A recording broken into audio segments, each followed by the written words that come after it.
नमस्कार दोस्तों, स्वागत है आप सभी का आपके अपने YouTube चैनल स्ट्रीट लॉग पर। तो आज की इस वीडियो हम बात करने वाले हैं सिक्स सेमेस्टर के सिलेबस के बारे में, जो कि 2025 का होने वाला है, जिसमें हम बात करेंगे कंप्यूटर साइंस एंड इंजीनियरिंग के बारे में। और ये वीडियो आपको बहुत दिनों बाद देखने के लिए मिल रही है और आशा करते हैं आपको इस वीडियो के माध्यम से जो भी उपलब्ध कराया जाएगा वो अच्छे से आपको समझ में आ जाएगा।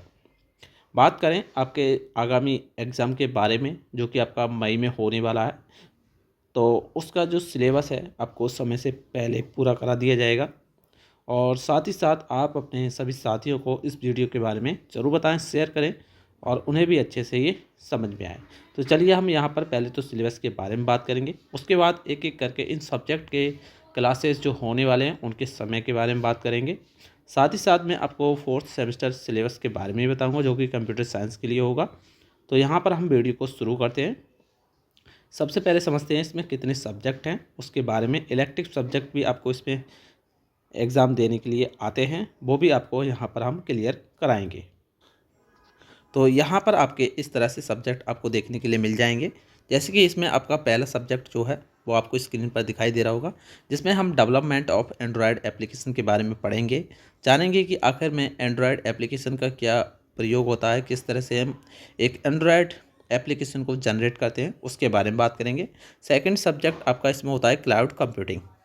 क्लाउड कंप्यूटिंग काफ़ी ज़्यादा अच्छा सब्जेक्ट माना जाता है, क्योंकि आज का जो आपका डेटा होता है जिसे आप क्लाउड बोलते हैं, यानी कि जो गूगल ड्राइव होता है वो भी एक तरीके का क्लाउड ही होता है। यहाँ पर हम किसी भी डेटा को सुरक्षित करके रखते हैं, यानी कि इंटरनेट पर जो भी डेटा हम सेव करके रखते हैं वो सब क्लाउड के अंतर्गत जाता है। उसके बाद यहाँ पर आपका एडवांस जावा आ जाता है, जो कि एक इलेक्टिव सब्जेक्ट है। उसके बाद डॉट नेट टेक्नोलॉजी है, और उसके बाद आपका data science and machine learning है। ये सब सब्जेक्ट आपके इलेक्टिव सब्जेक्ट में अंतर्गत आते हैं। साथ ही साथ यहाँ पर एक आपका लास्ट सब्जेक्ट होता है जिसे हम IMED बोलते हैं। तो यहाँ पर हम एक एक करके इनके चैप्टर के बारे में बात करते हैं कि कौन कौन से चैप्टर हैं जो आपको इनके अंतर्गत पढ़ने होते हैं।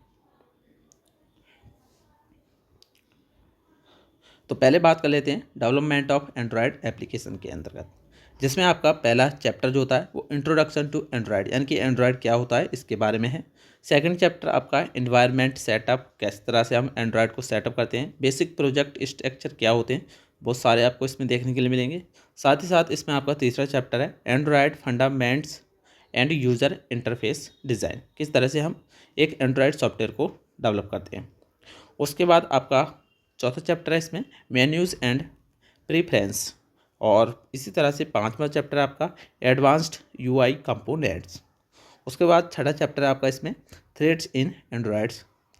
उसके बाद यहाँ पर हम सातवें चैप्टर की बात करें तो नोटिफिकेशन एंड सर्विसेज है। उसके बाद लास्ट चैप्टर है आपका इसमें स्टोरेज एंड कंटेंट प्रोवाइडर। इस तरह से आपका ये एंड्रॉयड एप्लीकेशन के अंतर्गत 8 चैप्टर हैं जो आपको यहाँ पर पढ़ने पड़ेंगे। उसके बाद यहाँ पर अगले सब्जेक्ट के बारे में बात कर लेते हैं।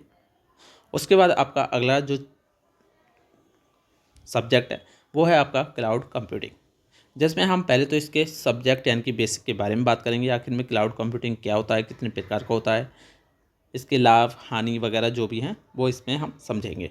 उसके बाद सेकंड चैप्टर आपका इसमें सर्विस एंड डेप्लॉयमेंट मॉडल्स, इसके कितने प्रकार के मॉडल होते हैं उनके बारे में बात करेंगे।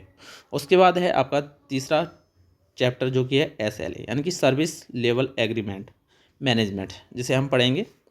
साथ ही साथ चौथा है आपका वर्चुअलाइजेशन कंसेप्ट, पांचवा आपका क्लाउड सिक्योरिटी, और छठा है आपका क्लाउड स्टोरेज। उसके बाद इसमें आपका सातवां है शेड्यूलिंग इन क्लाउड। इसके बाद आपका इसमें तीसरा सब्जेक्ट आ जाता है जो कि एडवांस जावा होता है। एडवांस जावा की बात करें तो इसका जो पहला पार्ट है वो आपको फोर्थ सेमेस्टर में यानी कि फिफ्थ सेमेस्टर में आपका जो भी सब्जेक्ट होता है एडवांस का जावा का, वो आपको वहाँ पर पढ़ा दिया जाता है। इसमें हम बात करेंगे एडवांस जावा की। एडवांस जावा के अंतर्गत आपका इंट्रोडक्शन सर्वर साइड प्लेटफॉर्म होते हैं। उसके बाद डेटाबेस प्रोग्रामिंग यूजिंग JDBC होता है, जावा सर्वलेट्स होते हैं, हैंडलिंग सेशन एंड सर्वलेट्स जो भी होते हैं। उसके बाद पांचवा है आपका JSP, और छठा टॉपिक जो है इसमें आपका वो है आपका एजेक्स। उसके बाद आपका अगला सब्जेक्ट है .NET टेक्नोलॉजी। काफ़ी ज़्यादा अच्छा सब्जेक्ट है और आपको इसमें से करीब 2-3 क्वेश्चन जो हैं हर साल एग्ज़ाम में पूछे जाते हैं आपके।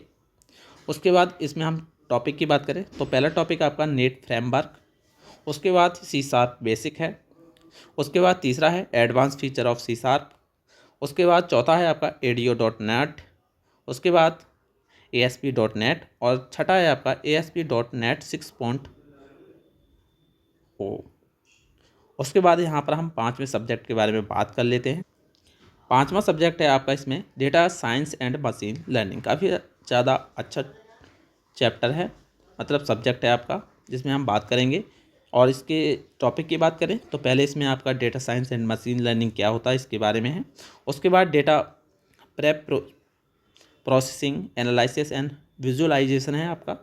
तीसरा है आपका इसमें स्टैटिस्टिकल इन्फ्रेंस। उसके बाद चौथा है आपका exploratory data analysis and the data science process. पांचवा आपका इसमें मशीन लर्निंग एल्गोरिदम, जिसमें हम बात करेंगे। उसके बाद आपका छठा है इसमें माइनिंग सोशल नेटवर्क ग्राफ्स। उसके बाद सातवां आपका इसमें data science and ethical issues. उसके बाद यहाँ पर हम छठे सब्जेक्ट के बारे में बात कर लेते हैं, जिसमें आपका IMED होता है। जिसमें हम पहले बात करें तो इसमें 2 सेक्शन होते हैं, जिसमें से पहला होता है आपका इंट्रोडक्शन, दूसरा होता है market survey and opportunity identification या आइडिएशन, तीसरा होता है प्रोजेक्ट रिपोर्ट प्रिपरेशन। और उसके बाद इसमें जो आपका मैनेजमेंट होता है वो आपका चौथा पॉइंट है इसमें, इंट्रोडक्शन टू मैनेजमेंट। पाँचवा आपका लीडरशिप एंड मोटिवेशन। छठा है आपका management scope in different areas. और सातवां होता है आपका इसमें वर्क कल्चर। आठवां पॉइंट है आपका इसमें basic of accounting and finance. और आपका जो नौवां पॉइंट है जिससे हम लास्ट होते हैं वो आपका मिसलेनियस टॉपिक्स होते हैं, जिसके अंतर्गत काफ़ी सारे टॉपिक्स आते हैं। उसके बाद हम इसकी क्लासेस के बारे में बात कर लेते हैं। तो सबसे पहले तो मैं आपको 6th सेमेस्टर के जितने भी सब्जेक्ट हैं उनके आपको इम्पोर्टेंट क्वेश्चन कराऊंगा। इम्पोर्टेंट क्वेश्चन कराने के बाद जो इम्पोर्टेंट क्वेश्चन होंगे उनके आंसर, हिंदी और कौन कौन से क्वेश्चन इनमें सबसे ज़्यादा इंपॉर्टेंट है वो मैं कराने वाला हूँ। साथ ही साथ 4th सेमेस्टर कंप्यूटर साइंस का भी सिलेबस आपको बहुत ही जल्द देखने के लिए मिल जाएगा। इसी तरह से आपको जो भी ब्रांच है आपकी या जो भी सब्जेक्ट है उसकी आप मैराथन क्लास पाना चाहते हैं तो कमेंट में ज़रूर बताएं। और कोई भी सिलेबस से रिलेटेड दिक्कत हो या कोई भी बदलाव हो वो हमें कमेंट में ज़रूर बताएं। तो चलिए आप चलते हैं, मिलेंगे अगली वीडियो में। धन्यवाद।